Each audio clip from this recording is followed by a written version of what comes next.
ہر قسم کی تعریف اللہ کے لیے ہے، اس کی نعمتوں پر، اس کی مہربانیوں پر تمام قسم کی حمد اسی کے لیے ہے۔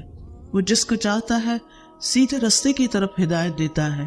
میں اللہ سبحانہ و تعالیٰ کی حمد کرتی ہوں، اور وہ بہت احسان فرمانے والا، بہت نرمی کرنے والا اور نہایت رحمت فرمانے والا ہے۔ قرآن مجید میں اللہ سبحانہ و تعالیٰ کا ارشاد ہے، وَعِبَادُ الرَّحْمَنِ الَّذِينَ يَمْشُونَ عَلَى الْأَرْضِ هَوْنًا وَإِذَا خَاطَبَهُمُ الْجَاهِلُونَ قَالُوا سَلَامًا۔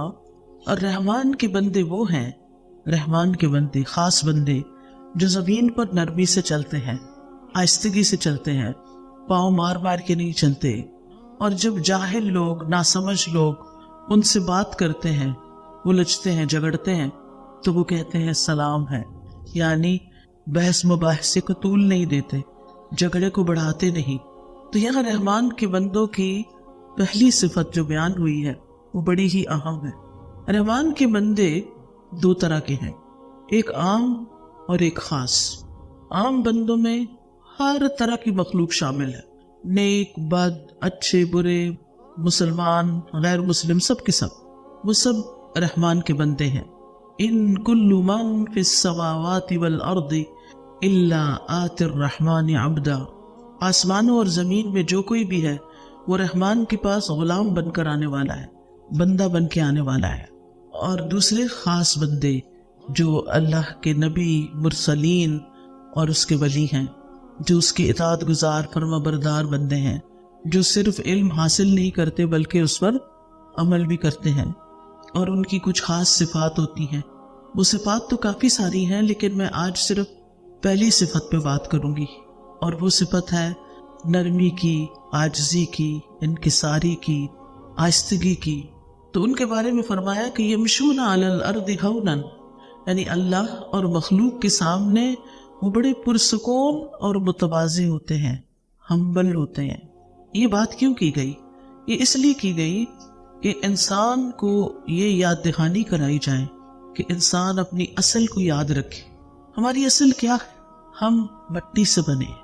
آدم علیہ السلام کو اللہ تعالیٰ نے مٹی سے بنایا تھا۔ مٹی کہاں ہوتی ہے؟ زمین پہ نا، نیچے، ہمارے پاؤں کے نیچے، پاؤں کے نیچے روندی جاتی ہے۔ تو جب انسان یہ یاد رکھے گا کہ میں تو وہ ہوں جو اپنے ہی پاؤں کے نیچے کی مٹی سے بنا ہوں، تو میرے لیے تکبر کرنے اور بڑا بننے اور دوسروں پہ روب جھاڑنے اور دوسروں کو حقیر سمجھنے کی کہاں گنجائش ہے؟ میں تو خود ایک معمولی چیز ہوں۔ اور پھر یہاں پر خاص طور پر چال کا ذکر کیا کہ چال چلتے کس سے ہیں؟ کس سے چلتے ہیں؟ پاؤں سے۔ اور جب چلتے ہیں تو مٹی اڑتی ہے، ٹھیک ہے نا؟ اور جتنی زور سے پاؤں مارتے ہیں اتنی زیادہ مٹی اڑتی ہے، لیکن جب اڑتی ہے تو پھر اس کے بعد کیا ہوتا ہے؟ پھر بیٹھ جاتی، اڑی نہیں رہ سکتی، اڑ کے پھر بیٹھ جاتی، اسے نیچے ہی آنا ہوتا ہے۔ ہم جتنے بھی بڑے بن جائیں، ہم نے جانا تو مٹی میں ہے نا، مٹی سے بنے اور مٹی میں ہی جانا ہے۔ لہٰذا کس بات کی اکڑ، کس بات کا تکبر، کس بات کا گھمنڈ؟ دنیا میں کسی بھی مقام پہ پہنچ جائیں، آخر تو کہاں جانا ہے؟ کوئی بڑے سے بڑا عہدہ، رتبہ، مرتبہ، مقام، جو کچھ بھی حاصل کر لے، آخر یا تو زمین میں ہی جانا ہے، زمین ہی پناہ دیتی ہے۔ تو اس زمین پہ اکڑ کے چلنے کا پھر کیا مطلب ہے؟ جو ہماری ماں ہے اور جس کے پاس ہم نے واپس لوٹنا ہے۔ تو اللہ سبحانہ و تعالیٰ نے نرمی اختیار کرنے میں، آہستگی اور ہمبلنس اور تواضع اختیار کرنے میں چال کا ذکر کیا ہے۔ چال کے اندر نرمی، چال انسان کی شخصیت کی عکاس ہوتی ہے۔ اس کے ضمیر، اس کے دل کے اندر جو کچھ ہے وہ اس کی چال کے ذریعے باہر آ جاتا ہے۔ ہر انسان کی چال مختلف طرح کی ہوتی ہے۔ ایک شریف النفس انسان کی چال اور طرح کی ہوتی ہے، ایک ظالم و جابر انسان کی چال اور طرح کی ہوتی ہے، متکبر اور شیخی باز قسم کے لوگوں کی چال اور طرح ہوتی ہے۔ تو ہر انسان اپنی چال سے پہچانا جاتا ہے۔ پہلی نظر میں آپ دیکھتے ہی پہچان جاتے ہیں کہ یہ کس قسم کا انسان ہے، کس طبقے سے تعلق رکھتا ہے، کس طرح کی سوچوں کا حامل ہے، اپنے بارے میں کیا سمجھتا ہے اپنے آپ کو۔ یعنی چاہے انسان کتنا کچھ بھی چھپائے لیکن چھپ نہیں سکتا، وہ سامنے آ جاتا ہے۔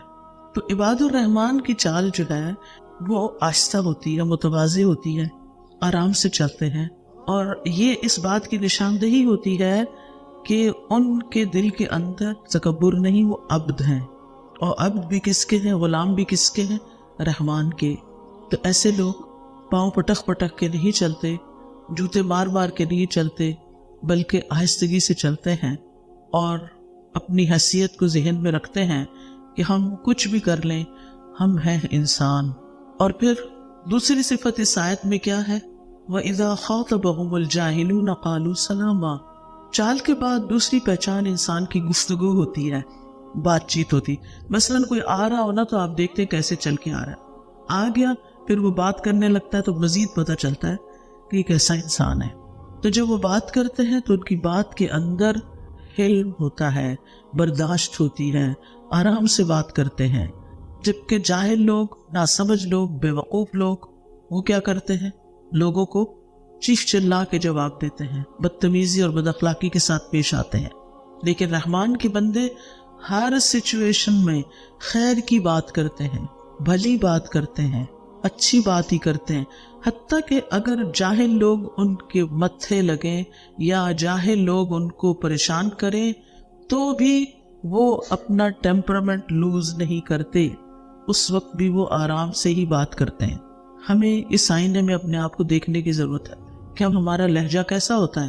ایسا تو نہیں کہ بات کرتے کرتے ہم اتنے جوش میں آ جاتے ہیں چھوٹی چھوٹی باتوں پر کہ ہمارا سانس پھولنے لگتا ہے اور پھر ہمارا لہجہ جو ہے اس کے اندر ایک نخوت سی آ جاتی ہے۔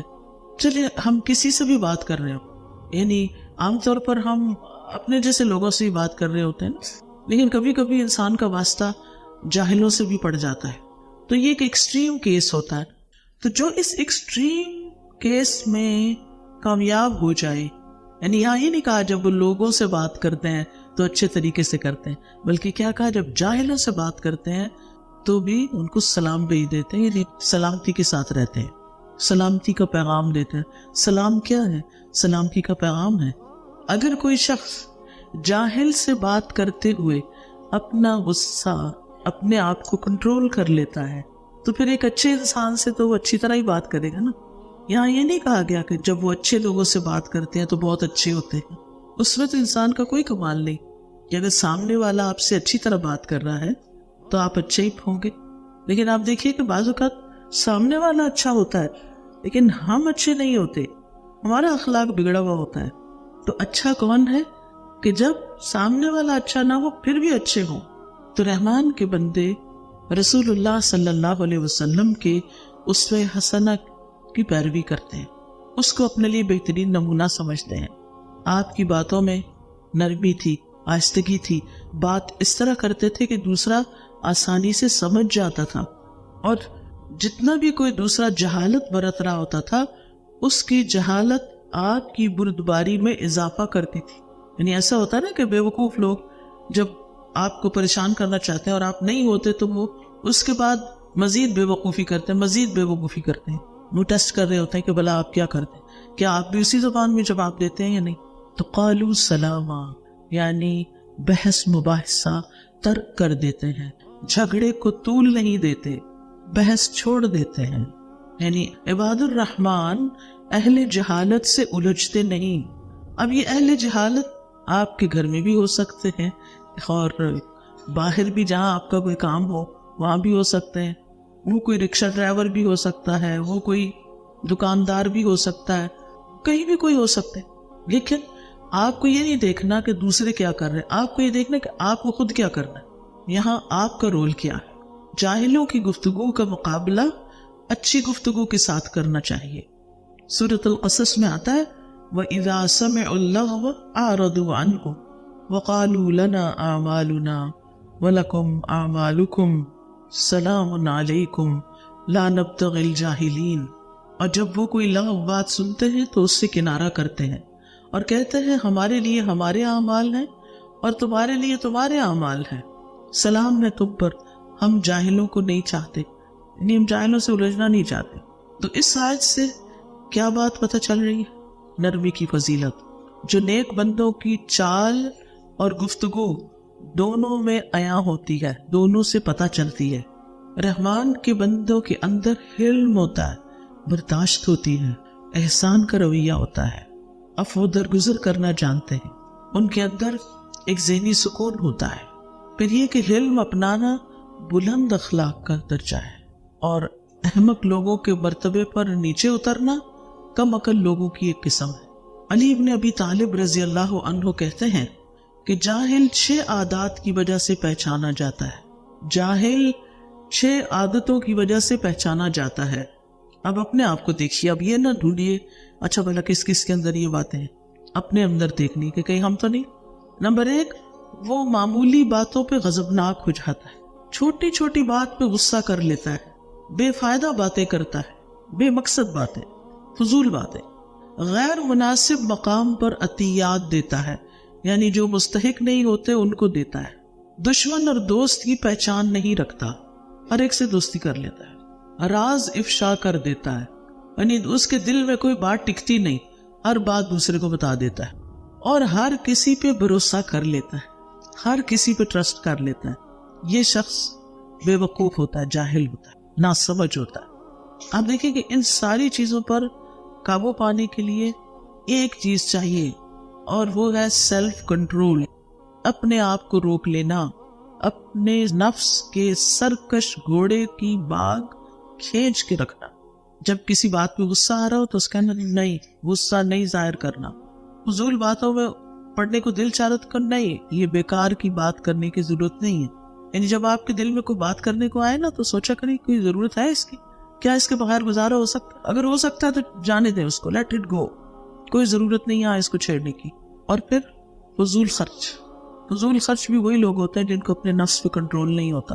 بس جس طرح کسی کو کرتے ہوئے دیکھا، کسی نے کوئی خاص کپڑا پہنا ہوا ہے ویسا کپڑا پہن لیا، کسی نے خاص بیگ اٹھایا ہوا ہے جا کے ویسا بیگ خرید لیا، چاہے 10 بیگ اندر الماری میں رکھے ہوئے ایک اور خرید لیا۔ یعنی مال جیسی قیمتی چیز کو جہاں خرچ کرنا چاہیے، جہاں سے 700 گنا زیادہ فائدہ ہوتا ہو اللہ کے راستے میں دینے سے، وہاں خرچ کرنے کی بجائے بیکار دنیا کی چیزوں پر خرچ کرتے رہنا، برانڈز کے نام پر زیادہ پیسے خرچ کر کے، زیادہ پیسے لٹا کے اپنا رہن سہن یا کپڑے یا جوتے یا چھوٹی چھوٹی چیزیں ان پر زیادہ مال خرچ کر دینا۔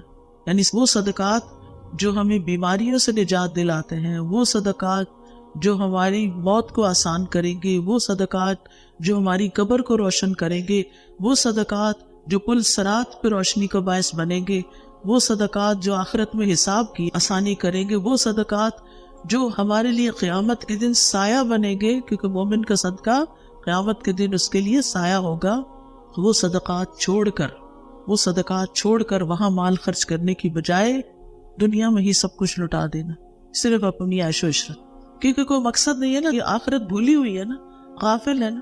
ان لوگوں کو چھوڑ کر جو ہمیں اللہ کی یاد دلاتے ہیں، ان چیزوں کو چھوڑ کر جو ہمیں اللہ کی یاد دلاتے ہیں، ان چیزوں میں پڑ جانا، ان محفلوں میں شریک ہونے لگ جانا کہ جو ہمیں اللہ سے دور کرتے ہیں، یہ ناسمجھی اور حماقت نہیں تو کیا ہے؟ تو ہم سب کو اپنا محاسبہ کرتے رہنا چاہیے کہ جو کچھ میں کر رہی ہوں یہ مجھے کہاں فائدہ دے گا، چاہے وہ بات ہو، چاہے وہ مال کا خرچ کرنا ہو، چاہے وہ کسی سے دوستی کرنی ہو، چاہے وہ کسی پہ ٹرسٹ کرنا ہو، ہر چیز سوچ سمجھ کر کرنا۔ اب آپ دیکھیے کہ جس شخص کے اندر سیلف کنٹرول ہوتا ہے نا، وہ اپنی آواز اونچی نہیں کرتا، اس کو چیخنے چلانے کی ضرورت نہیں ہوتی، اور جس کو سیلف کنٹرول نہیں، چھوٹی سی کسی نے بات کی، چیخ کے جواب۔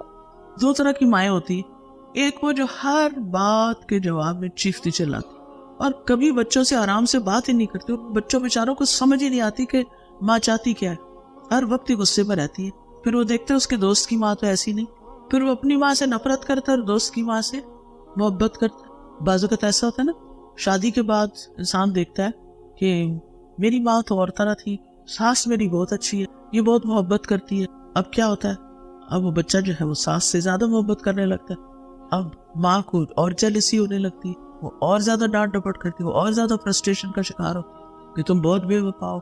بات بے وفائی کی نہیں ہے، بات یہ ہے کہ محبت دینے سے ملتی ہے۔ یاد رکھیے، محبت ارن کی جاتی ہے، ایسے مفت میں نہیں ملتی۔ جو بھی ہمارے ریلیشنز ہوتے ہیں ان کے ساتھ جب ہم احسان کا برتاؤ کرتے ہیں، اپنی طرف سے اچھا کرتے ہیں، تو جواب میں بھی محبت ملتی۔ کہتے ہیں نا کہ اگر پھر بھی محبت نہ ملے تو کیا کرو، ڈوز بڑھا دو اور زیادہ محبت کرو۔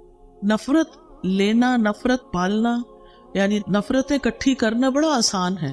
2 باتیں سنا دو کسی کو، وہ کبھی نہیں بھولے گا اس نے مجھے فلاں وقت میں یہ کہا تھا. لیکن کسی کی محبت حاصل کرنے میں ایک وقت لگتا ہے.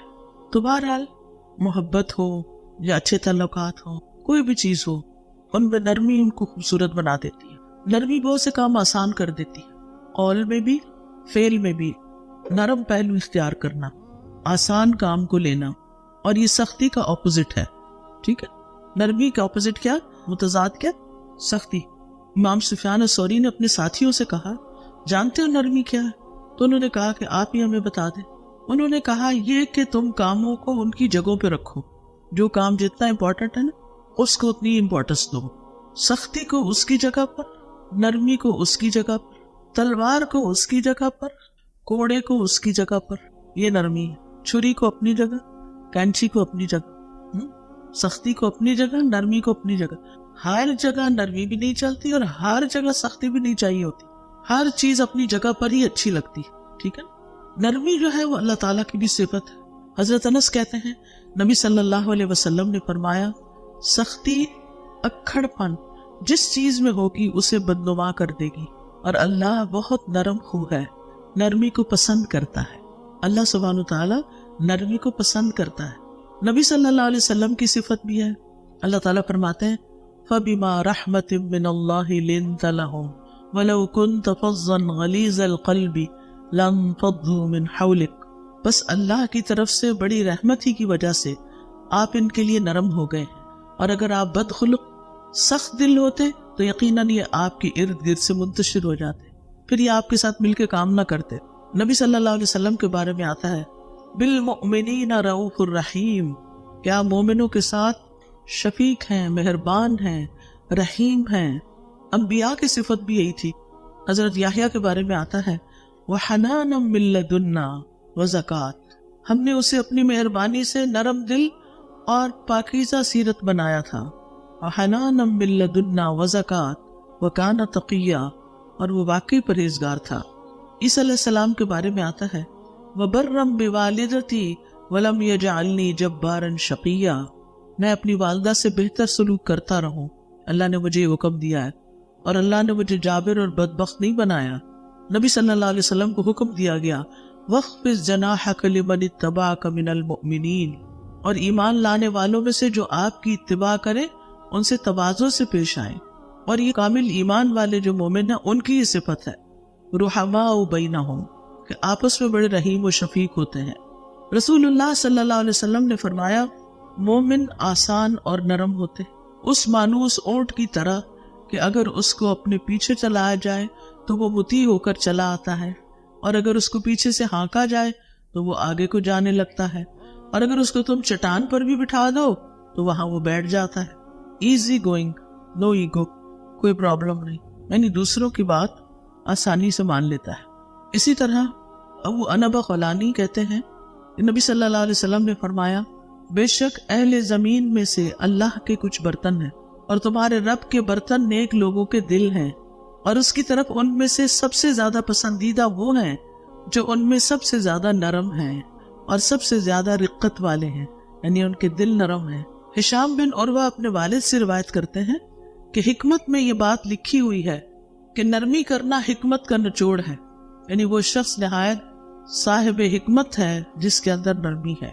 رسول اللہ صلی اللہ علیہ وسلم نے فرمایا جب اللہ تعالیٰ کسی گھرانے کے لوگوں کے لیے خیر کا ارادہ فرماتا ہے تو ان میں نرمی داخل کر دیتا ہے، یعنی جس گھرانے کی خیر مطلوب ہوتی ہے ان کے اندر نرمی ڈال دی جاتی ہے. ایک اور حدیث میں آپ نے فرمایا جس گھرانے کو نرمی عطا کی گئی تو وہ ان کے لیے فائدے کا باعث ہے، اور جس سے نرمی روک دی گئی وہ ان کے لیے نقصان کا باعث ہے، یعنی سختی سے خیر نہیں آئے گی. حضرت عائشہ نبی صلی اللہ علیہ وسلم سے روایت کرتی ہیں آپ نے فرمایا نرمی جس چیز میں بھی ہوتی ہے اس کو زینت بخشتی ہے، اور نرمی جس چیز سے بھی نکال دی جاتی ہے اسے بدصورت کر دیتی ہے. مثلاً آپ کی چال میں اگر نرمی نہیں، آپ کی بات، آپ کی ٹون میں نرمی نہیں، آپ کی چیزیں اٹھانے رکھنے میں نرمی نہیں، ہر چیز بس دھڑ سے ماری، دھڑ سے اٹھائی، دھڑ سے دروازہ بند، ہر چیز میں بس سختی، خوبصورتی نہیں ہے. جو آرام سے کام کرتا ہے اس کے کام میں زیادہ خوبصورتی ہوتی ہے۔ حضرت عائشہ نے نبی صلی اللہ علیہ وسلم سے روایت کیا، آپ نے فرمایا جس کو نرمی سے حصہ دیا گیا اس کو دنیا اور آخرت کی خیر و بلائی سے نواز دیا گیا، یعنی اس کو سب کچھ مل گیا۔ آپ نے یہ بھی فرمایا کہ نرمی کا مظاہرہ کرو، تمہارے ساتھ بھی نرمی کی جائے گی۔ مثلا بچہ بہت اونچا اونچا رو رہا ہے، آپ اس سے اونچی آواز مت کریں، آپ آہستہ آہستہ بولیں کیا ہوا تھا، کیا بتاؤ مجھے، تو آہستہ سے اس کی بھی آواز ٹون ڈاؤن ہو جائے، نیچے آ جائے گی۔ اور اگر آپ چیخ کر بولیں گے تو معاملہ بگڑ سکتا ہے، ہو سکتا ہے پہلے وہ رو رہا اور اب آپ کو دب بھی مار دے، کیونکہ ایسے کیسز ملتے ہیں نا کہ بچے ماں باپ کے ساتھ بدتمیزی شروع کر دیتے ہیں۔ یہ اس صورت میں ہوتا ہے جب آپ ان کے ساتھ نرمی اختیار نہیں کرتے۔ ایک مرتبہ ممبر پر نبی صلی اللہ علیہ وسلم نے فرمایا تم رحم کرو تم پر رحم کیا جائے گا، اور تم معاف کرو اللہ تمہیں معاف کر دے گا۔ نبی صلی اللہ علیہ وسلم نے فرمایا 3 قسم کے لوگ جنتی ہیں، وہ رحم دل شخص جو ہر قرابت دار اور مسلمان کے لیے نرم دل ہو، یعنی یہ نرمی صرف چند لوگوں کے لیے نہیں، سب کے لیے، سب کے لیے۔ رسول اللہ صلی اللہ علیہ وسلم نے فرمایا جو شخص آسان ہو، عاجزی کرنے والا ہو، نرم ہو، اللہ نے اسے آگ پر حرام کر دیا ہے، ایسا شخص آگ میں نہیں جائے گا۔ اور کیا چاہیے، اس سے بڑا کوئی انعام ہو سکتا ہے، کامیابی ہو سکتی کہ انسان جہنم سے بچ جائے۔ پھر دل کا سخت ہونا بدبختی کی علامت ہے، ناکام اور نامراد انسان کی علامت ہے، جس کے دل میں انسانیت کے لیے کوئی رحم نہ ہو، پھر جہنمی شخص کی علامت ہے۔ نبی صلی اللہ علیہ وسلم نے فرمایا کیا میں تمہیں اہل جہنم کی خبر نہ دوں؟ وہ سخت مزاج، بدخو اور تکبر کرنے والا۔ وہ کون ہے؟ سخت مزاج، بدخو اور تکبر کرنے والا۔ اب آپ دیکھیں کہ نرمی کی کچھ اقسام ہیں۔ ایک ہے دل کی نرمی، دل میں نرمی کا ہونا۔ اس کی علامت کیا ہے؟ قرآن سن کر آپ کا دل بہہ جائے، آپ کی آنکھوں میں آنسو آ جائے، قرآن آپ کے دل پر اثر کرنے لگے، اس سے آپ کا دل اور نرم ہو جائے۔ نبی صلی اللہ علیہ وسلم جب قرآن سنتے تو آپ کی آنکھیں بہنے لگتی، یہ نرمی کی علامت تھی، دل کی نرمی کی۔ اگر ہماری آنکھیں نہیں بہتی ہیں قرآن سن کر تو مطلب یہ کہ ہمارے دل سخت ہیں، کیونکہ اگر آپ کسی کو بھی کہیں کہ آپ کا دل بڑا سخت ہے تو وہ نہیں مانے گا، وہ کہے گا میرا دل کوئی نہیں سخت، میں تو بہت نرم مزاج ہوں۔ لیکن کرائٹیریا دے دیا گیا، کیسے پتا چلے گا کہ نرم ہے کہ نہیں؟ قرآن سنتے ہوئے کیفیت کیا ہوتی ہے؟ جب یہ سورت فاتحہ لگی ہوئی ہوتی ہے نا تو میں لوگوں کی شکلیں دیکھ رہی ہوتی ہوں، درس سے پہلے میں دیکھ رہی ہوتی ہوں کہ لوگوں کی نگاہیں کدھر ہیں، چہرے پہ تاثرات کیا ہیں، توجہ کیا ہے۔ کچھ لوگ واقعی ڈوبے ہوئے ہوتے ہیں، کچھ لوگ اکا دکا اپنی آنکھیں بعد میں صاف کر رہے ہوتے ہیں۔ اکثریت یوں لگتا ہے جیسے سن ہی نہ رہے، چہرے پہ کوئی اثر نہیں آ رہا ہوتا۔ جبکہ قرآن سننے والوں کا حال کیا ہوتا ہے، توجہ سے سننے والوں کا؟ اللہ نزل احسن الحدیث کتابا متشابہا مثانی تقشعر منہ جلود الذین یخشون ربہم ثم تلین جلودہم وقلوبہم الی ذکر اللہ۔ اللہ نے سب سے اچھی بات نازل فرمائی جو آپس میں ملتی جلتی ہے، ایسی آیات جو بار بار دہرائی جانے والی ہے۔ وہ کون سی ہے؟ سورۃ الفاتحہ کی آیات ہے جو بار بار دہرائی جانے والی ہے۔ اس سے ان لوگوں کی کھالوں کے رونگٹے کھڑے ہو جاتے ہیں جو اپنے رب سے ڈرتے ہیں، پھر ان کی کھالیں اور ان کے دل اللہ کے ذکر کی طرف نرم ہو جاتے ہیں، یعنی پھر وہ آگے لیکچر سننے کے لیے متوجہ ہو جاتے ہیں، تیار ہو جاتے ہیں کہ اب اللہ کی باتیں کیا ہیں، تاکہ ہم انہیں اپنے اندر جذب کر سکیں۔ تو قرآن سنتے وقت ہماری کیفیت بدلنی چاہیے، چاہے لیکچر کی جگہ ہو یا کوئی اور ہو، سارا دن نہ صحیح تو دن میں کسی وقت تو صحیح نا۔ تو دل کو نرم کرنے کا بہترین نسخہ ہے قرآن سننا۔ قرآن دلوں کو نرم کرتا ہے۔ انما یخشی اللہ من عبادہ العلماء، علم والے ہی اللہ سے ڈرتے ہیں۔ ابو بکر رضی اللہ عنہ جب قرآن پڑھتے تو ان پر رقت طاری ہو جاتی، وہ رونا شروع کر دیتے۔ اور اصحاب رسول صلی اللہ علیہ وسلم میں سے جو جتنا علم والا تھا اس کے اندر اتنی ہی خشیت تھی، اللہ کا ڈر تھا۔ حضرت عمر رضی اللہ عنہ اتنا روتے تھے کہ ان کے چہرے پر یہاں آنسو کی 2 لکیریں نظر آتی تھی، حالانکہ وہ کتنے اسٹرانگ انسان تھے، مگر دل ان کا نرم تھا۔ حضرت عائشہ کہتی ہیں رسول اللہ صلی اللہ علیہ وسلم نے فرمایا بے شک لوگوں میں قرات کے لحاظ سے بہترین انسان وہ ہے جو قرات کرے تو نظر آئے کہ وہ اللہ سے ڈرتا ہے۔ اور امام ابن قیم کہتے ہیں جب اللہ کی خشیت کی وجہ سے آنکھیں رونے سے خشک ہو جائیں تو جان لے کہ آنکھوں کا آنسو سے خشک ہو جانا دل کی سختی کی وجہ سے ہے، اور اللہ سے تمام دلوں میں سے دور وہ دل ہے جو سخت ہوتا ہے، یعنی وہ اللہ سے دور ہوتا ہے، اللہ سے غافل ہوتا ہے۔ دل کی نرمی کے بعد دوسری چیز گفتگو میں نرمی، بات چیت میں نرمی۔ اللہ سبحانہ وتعالیٰ نے جب موسیٰ علیہ السلام اور ہارون علیہ السلام کو فرعون کی طرف بھیجا تو کیا فرمایا؟ قولا لہ قولا لینا، اس کو نرمی سے بات کرنا، فرعون کے ساتھ نرمی سے بات کرنا۔ ہم تو بس یہ جملہ بول کے تو اپنی مرضی کرتے ہیں، لاتوں کے باتوں سے نہیں مانتے، ان کے ساتھ سختی کرنی پڑتی ہے، یہ سختی سے ہی مانتے ہیں، جبکہ ہم نے نرمی آزمائی نہیں ہوتی، طریقہ ہی نہیں آتا نرمی کرنی کیسے ہے، کرتے جو نہیں، کیا پتا ہو۔ پھر نبی صلی اللہ علیہ وسلم نے فرمایا الکلمۃ اللینۃ صدقہ، نرم بات صدقہ ہے، آرام سے کسی سے بات کرنا بھی صدقہ ہے۔ ایسے لوگوں کے لیے جنت کے خوبصورت بالا خانے ہیں جو گفتگو میں نرمی کرے، کھانا کھلائے، اور رات کو جب لوگ سو رہے ہوں تو اللہ کے لیے قیام کرے۔ اور نرمی میں خصوصاً اپنے سے چھوٹوں کے ساتھ نرمی کرنا، بچوں کے ساتھ نرمی کرنا، ملازمین کے ساتھ نرمی کرنا۔ تو سب سے پہلی نرمی کی قسم کون سی ہے؟ دل کی نرمی۔ نمبر 2 گفتگو کی نرمی۔ نمبر 3 چال کی نرمی۔ اللہ کو تکبر کی چال پسند نہیں، اکڑ کے چلنا پسند نہیں۔ وَلَا تَمْشِ فِي الْأَرْضِ مَرَحًا إِنَّ اللَّهَ لَا يُحِبُّ كُلَّ مُخْتَالٍ فَخُورٍ وَاقْصِدْ فِي مَشْيِكَ، زمین میں اکڑ کر نہ چلو، بے شک اللہ کسی اکڑنے والے، فخر کرنے والے سے محبت نہیں کرتا، اور اپنی چال میں میانہ روی رکھو۔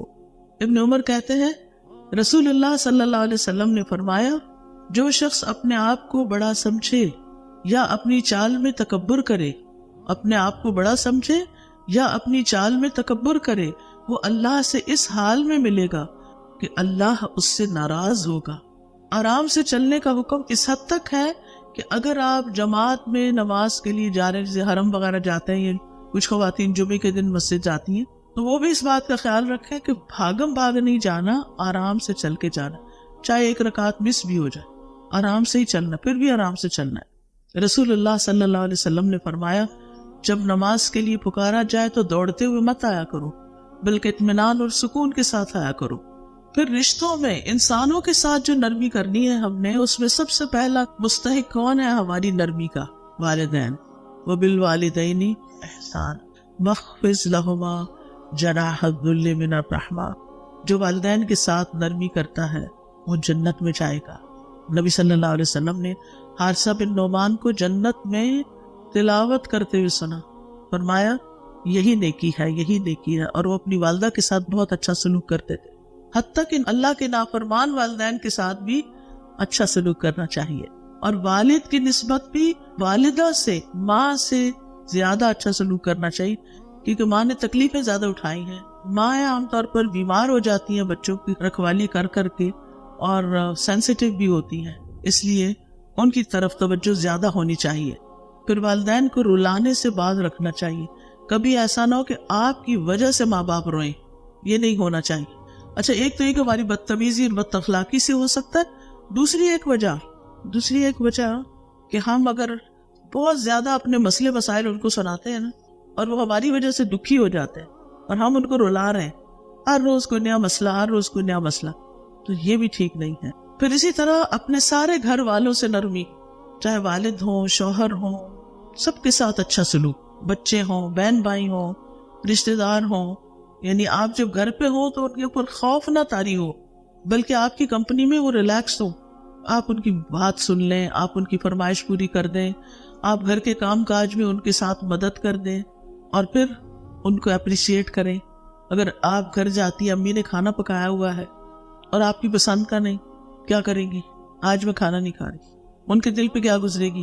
نہیں بھی پسند پھر بھی کچھ نہ کچھ لے لیں، اگر نہیں بھی لینا تو تبصرہ مت کریں۔ اور گھر کے بچوں کے ساتھ خاص طور پر نرمی، بچوں کے ساتھ، اولاد کے ساتھ خصوصی شفقت، اپنے بچے ہوں یا بہن بھائیوں کے بچے ہوں یا اپنے بہن بھائی ہوں چھوٹے، تو ان سے محبت کرنا، ان کا خیال رکھنا، اور ان کے لاڈ اٹھانا، ان کو پٹکنا نہیں، ان کو مارنا نہیں، ان کو ڈانٹنا نہیں، ان کے رخسار پہ ہاتھ پھیرنا، ان کو کس کرنا۔ نبی صلی اللہ علیہ وسلم بچوں کے ساتھ یہ سلوک کیا کرتے تھے۔ اولاد کے باہمی جھگڑوں پر انہیں نرمی سے سکھانا، آپس میں کمپیریزن نہیں کرنا، اولاد میں تفرقہ نہیں کرنا، کل مجھے کسی نے ایک ویڈیو بھیجی جس میں ایک اسکول میں ایک نوجوان بچی نے خودکشی کی ہے اور وہ خط لکھ کر گئی ہے. وہ خط بھی سوشل میڈیا پر ہے جس میں وہ کہتی ہے کہ میری والدہ میری بہن کو مجھ سے زیادہ چاہتی, وہ مجھ سے محبت نہیں کرتی. اور اس نے کہا کہ اسکول یونیفارم میں ہے, اوپر گئی چھت پہ اور وہاں سے سب بچوں کے سامنے نیچے گری, وہی ختم. ینگ بچی شاید 8ویں کلاس کی تھی یا کچھ ایسے. آپ سوچئے کہ چھوٹے بچوں کے اندر بھی کتنی فرسٹریشن ہو جاتی ہے, کتنا غصہ اور کتنا غم بھر جاتا ہے جب ماں باپ ایسی ناسمجھی کرتے ہیں. چاہے آپ کا دل کسی ایک بچے کی طرف زیادہ بھی ہو مگر دوسرے بچوں کو محسوس نہ ہونے دیں. پھر اسی طرح بچوں کے سر پہ ہاتھ پھیرنا, ان کے گال کو چھونا, ان کو دعائیں دینا, اگر وہ غلط کام کرے تو پیار سے ان کو روکنا, ان کو ادب سکھانا. پھر لوگوں کے ساتھ کسی کے ساتھ بھی آپ کا معاملہ تو آرام سے بات کرنا, جھگڑے والا طریقہ نہیں اختیار کرنا.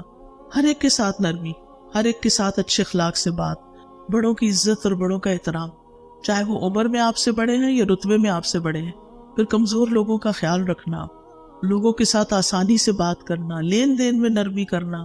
رسول اللہ صلی اللہ علیہ وسلم نے فرمایا, اللہ نے پہلے لوگوں میں سے ایک شخص کو صرف اس لیے بخش دیا کہ جب وہ خریدتا تو نرمی کرتا, جب بیچتا تو نرمی کرتا, جب ادائیگی کرتا تو نرمی کرتا, جب تقاضا کرتا تو نرمی کرتا.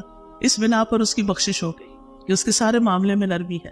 نرمی کا یہ ایک حصہ یہ ہے کہ لوگوں کی ضروریات کا خیال رکھنا اور خود سمجھنے کی کوشش کرنا کہ کسی کو کیا چاہیے ہوگا, ان کی حاجتیں پوری کرنا, ان کی غلطیوں پہ درگزر کرنا, ان کی طرف سے ملنے والی اذیتوں پر صبر کرنا, غلطی پہ ڈانٹنے کی بجائے آرام سے سمجھانا, سکھانا اور جاہلوں سے اعراض کرنا. ابراہیم علیہ السلام نے اپنے والد کے ساتھ کیسا معاملہ کیا تھا جب ان کے والد نے کہا, اگر تو باز نہ آیا تو میں ضرور تجھے سنگسار کر دوں گا, تم مجھے چھوڑ جاؤ اس حال میں کہ تم صحیح سلامت ہو. ابراہیم علیہ السلام نے کیا جواب دیا؟ قال سلام علی ساستغفر لک ربی انہ کان بی حفیہ. میں اپنے رب سے تیرے لیے ضرور بخشش کی دعا کروں گا, بے شک وہ ہمیشہ سے مجھ پر بڑا ہی مہربان ہے. یعنی انہوں نے سلام کہا. یہ سلام کون کرتا ہے کس کو؟ ایک عقل مند انسان جاہل سے بات کرتے ہوئے کرتا ہے. گالی نہیں دی, صبر کیا, کہا سلام علیک ساستغفر لک ربی, میں آپ کے لیے بھی دعا کروں گا. گویا بد اخلاقی کے جواب میں بد اخلاقی نہیں برتنا, جاہلوں سے الجھنا نہیں. کہا جاتا ہے کہ عمر بن عبدالعزیز بیت اللہ کا طواف کر رہے تھے تو ایک آدمی نے آپ کے پاؤں پر پاؤں رکھ دیا. ایسے ہو جاتا ہے نا رش میں, جو آپ کے ساتھ ہی طواف کر رہا تھا, نہیں وہ بھی چل رہا تھا, آپ بھی چلتے ہوتے, عمر کا پاؤں اس شخص کے پاؤں پہ چلا گیا تھا. اس آدمی نے عمر رضی اللہ عنہ سے کہا, تم گدھے ہو, تمہیں پتہ نہیں چل رہا کہ تم میرے پاؤں پہ پاؤں رکھ دیں؟ انہوں نے کہا نہیں, میں عمر بن عبدالعزیز. کتنا خوبصورت جواب تھا. اگر ہمیں کوئی ایسا کہے تو ہم کیا جواب دیں گے؟ تو صرف یہ نہیں کہیں کہ تم ہوگے بلکہ تمہارا باپ بھی ہو. عام طور پر لوگوں کا جواب یہ ہوتا ہے, وہ صرف برابر کی بات نہیں کرتے, اس سے اوپر جب تک نہ چڑھائی کریں. پھر اسی طرح خادموں, مزدوروں, ایسے لوگوں سے جو محنتی ہیں, ان کے ساتھ نرمی, ان کا احساس کرنا, ان کو گرمیوں میں پانی دینا, ان کو کھانا کھلا دینا, ان کی غلطیوں سے درگزر کرنا. نبی صلی اللہ علیہ وسلم سے پوچھا گیا, ایک شخص نے پوچھا, میرا ایک خادم ہے جو میرے ساتھ برائی کرتا ہے, ظلم کرتا ہے, میں اسے مار سکتا ہوں؟ آپ نے فرمایا نہیں, اس سے روز 70 بار درگزر کیا کرو. پھر یہ کہ ان کی ضرورتیں پوری کرنا. آپ دیکھیں غریبوں کی بہت ضرورتیں ہوتی. آج کے دور میں آپ دیکھیں کہ کسی کی اگر 1,00,000 2,00,000 بھی آمدنی ہے نا تو اس کے خرچے پورے نہیں ہو رہے, ہر کوئی شکایت کر رہا ہے. کام کرنے والا جس کو آپ 25-30 ہزار 40 ہزار تک بھی دے دیتے ہیں, اگر وہ اپنی کوئی ضرورت بتا دے تو آپ کہتے ہیں یہ تو روز مانگنے آ جاتے ہیں, ان کے تو خرچے نہیں پورے ہوتے. اپنے لیے اور معیار ہے, ان کے لیے کچھ اور ہے. تو ان کی ضروریات وقتاً فوقتاً پوری کرتے رہنا چاہیے, بلکہ ان کو پرائرٹی دینی چاہیے. ان کے کاموں میں ہر وقت عیب نہ نکالے, تمہیں یہ نہیں آتا, تمہیں وہ نہیں آتا. ہر وقت کی ملامت اچھی نہیں اور بے وجہ کی روک ٹوک اچھی نہیں. پیار سے سرزنش کریں, بلا وجہ ان پہ غصہ نہ نکالیں, کیونکہ بعض اوقات جس نے ہمیں ستایا ہوتا ہے اس کو جواب نہیں دے سکتے نا, کیونکہ ان سے بڑا ہوتا ہے, یہ کوئی بھی ایسی ریزن ہوتی ہے, تو پھر ہم اپنا غصہ کس پہ نکالتے ہیں؟ جو ہم سے کمزور ہو.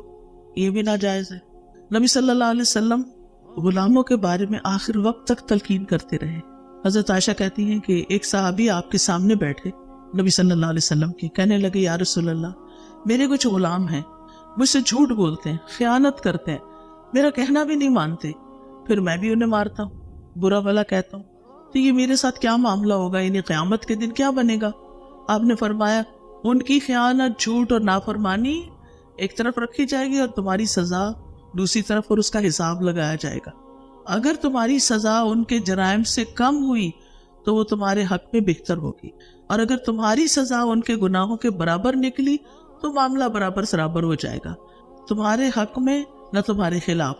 اور اگر سزا تمہاری ان کے گناہوں سے زیادہ ہو گئی تو اس ایکسٹرا سزا کا بدلہ تم سے قیامت کے دن لیا جائے گا، ایسے نہیں چھوڑ دیا جائے، پھر پکڑے جاؤ گے۔ اس پہ وہ آدمی رونے لگا، چلانے لگا۔ آپ نے فرمایا اسے کیا ہوا؟ کیا اس نے یہ آیت نہیں پڑھی؟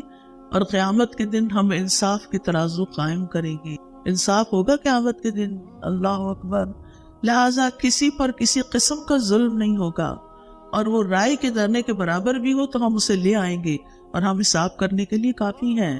رائی کے دانے برابر بھی کسی پہ ظلم کیا تو بدلہ چکانا ہوگا، ایسے نہیں چھوٹ جائیں گے۔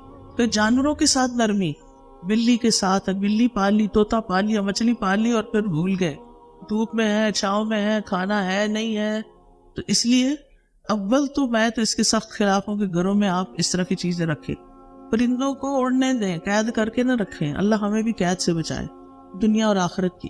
تو اب اگر آپ کا دل نہیں کرتا کہ کوئی آپ کو ایک کمرے میں بند کر دے تو آپ پرندوں کو کیوں ایک پنجرے میں بند کر کے رکھتے ہیں؟ ان کا بھی اڑنے کو دل کرتا، خاص طور پہ جب ان کے باہر پرندے اڑ رہے ہوتے ہیں، ان کو دیکھ کے وہ ان کا کیا دل کرتا ہوگا۔ پھر اسی طرح جو جانور گھر کے ہیں نا، وہ زیادہ سے زیادہ بلی وغیرہ ہے، وہ مانوس ہو جاتی ہے، کھاتی پیتی ہے، سوتی ہے، آپ کے آگے پیچھے ہوتی ہے، اپنی مرضی سے رہتی ہے، دروازہ بھی کھلا ہو تو نہیں جاتی، یا گائے بھینس بکری وغیرہ ہوتے ہیں جو آپ نے ضرورت کے لیے رکھے ہو۔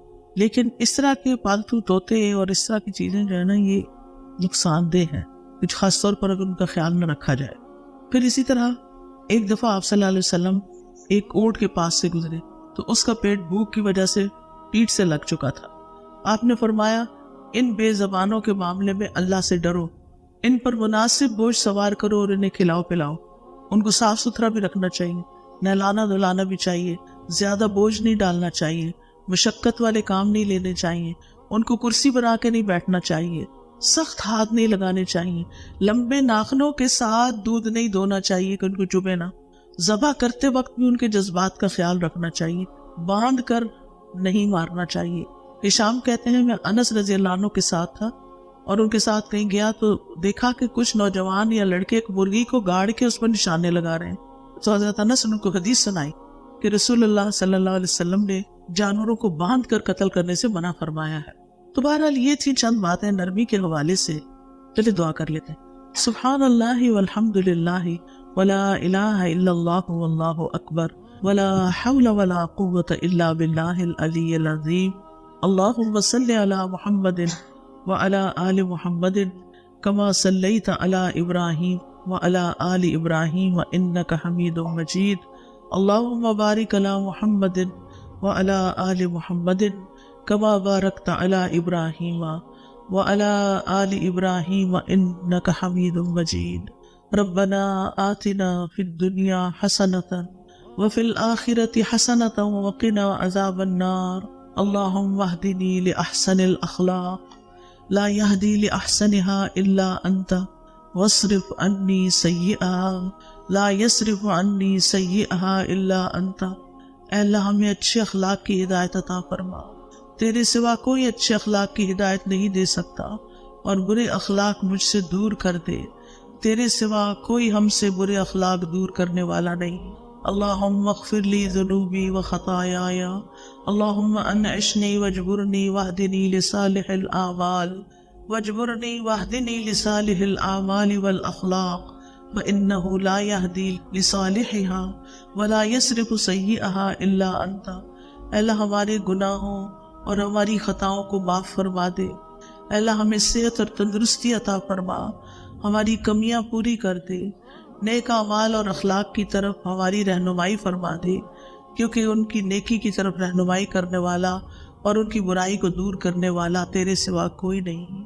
اللہم انی اعوذ بک من منکرات الاخلاق والاعمال والاہواء۔ اے اللہ میں تجھ سے برے اخلاق، برے اعمال اور بری خواہشات سے پناہ مانگتا ہوں۔ اللہم احسنت خلقی فحسن خلقی، اے اللہ تو نے ہماری صورت اچھی بنائی، ہماری سیرت بھی بہت اچھی کر دے۔ ربنا آتنا فی الدنیا حسنۃ وفی الآخرۃ حسنۃ وقنا عذاب النار۔ یا اللہ جتنی بہنیں آئی ہیں ان کا آنا قبول فرما، جو سنا ہے اس پر عمل کی توفیق عطا فرما۔ یا اللہ اس نرمی کو ہمارے اخلاق اور مزاج کا حصہ بنا دے، ہمیں اس بات کو سمجھنے کی توفیق دے کہ نرمی سے کام آسان ہو جاتے ہیں، نرمی سے انسان اپنے مقصد کو پا لیتا ہے، اور سختی انسان کو بدگواں بنا دیتی ہے۔ لہذا تو ہمیں سختی سے پناہ میں رکھ۔ یا اللہ جو کچھ ہم نے سنا ہے یہ ہمارے حق میں حجت ہو، ہمارے خلاف حجت نہ ہو۔ یا اللہ تو ہمیں معاف کر دے۔ یا اللہ ہمارے بچوں کو ہدایت دے۔ یا اللہ ہمارے والدین پر رحمت فرما۔ اللہ سب آنے والوں کے دلوں میں جو دعائیں انہیں پورا کر دے، اور ان کے جو مسائل ہیں ان کو حل فرما دے۔